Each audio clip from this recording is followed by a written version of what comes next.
नमस्कार मित्रांनो, अतिवृष्टीमुळे राज्यातील अनेक भागातील शेतकऱ्यांचे मोठे नुकसान झाले। अशा परिस्थितीत सध्या शेतकरी आणि विरोधकांकडून कर्जमाफीची मागणी होत आहे। शेतकऱ्यांच्या कर्जमाफीची मागणी जोर धरत असताना दुसरीकडे राज्याचे सहकार मंत्री बाबासाहेब पाटील यांनी केलेल्या एका वक्तव्यावरून सध्या वादंग निर्माण झालं आहे। दरम्यान जळगाव येथील कार्यक्रमादरम्यान सहकार मंत्री बाबासाहेब पाटील यांनी शेतकऱ्यांना कर्जमाफीचा नाद लागलाय असे विधान केले। त्यांच्या या विधानानंतर विरोधकांकडून त्यांच्यावर टीका करण्यात येत आहे। टीकेची जोड उठल्यानंतर सहकार मंत्री बाळासाहेब पाटील यांनी कर्जमाफीच्या मुद्द्यावर केलेल्या विधानावर प्रतिक्रिया दिली आहे। तसेच या विधानाबाबत दिलगिरीही व्यक्त केली आहे। मात्र पाटील यांच्या विधानानंतर संपूर्ण राजकीय वातावरण चांगले तापले होते। दरम्यान लोकांना कर्जमाफीचा नाद लागला आहे। आम्हाला निवडून यायचं म्हणून तुम्हाला काहीतरी निवडणुकीला आश्वासन देतो, कुठे काय मागायचं हे लोकांनी ठरवायला पाहिजे।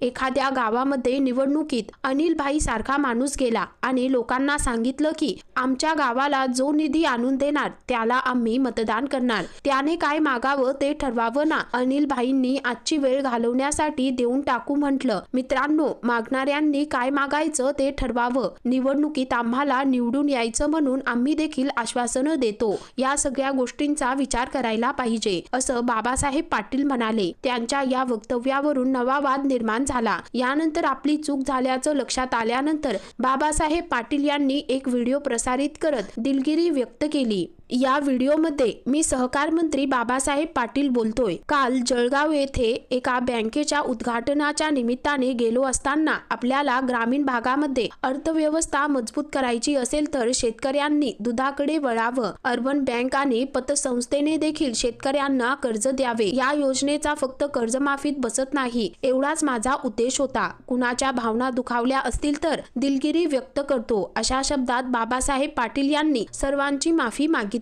मात्र बाबासाहेब पाटील यांच्या वक्तव्यानंतर संपूर्ण महाराष्ट्रामध्ये एकच खळबळ उडालेली होती आणि शेतकरी बांधवांमध्ये मोठी आक्रमक भूमिका पाहायला मिळत होती। मात्र त्यांनी या वक्तव्यावर प्रतिक्रिया दिली आहे। तर मित्रांनो, एकंदरीत संपूर्ण प्रकरण पाहता या संदर्भामध्ये तुमची काय प्रतिक्रिया आहे खाली कमेंट करून नक्की कळवा।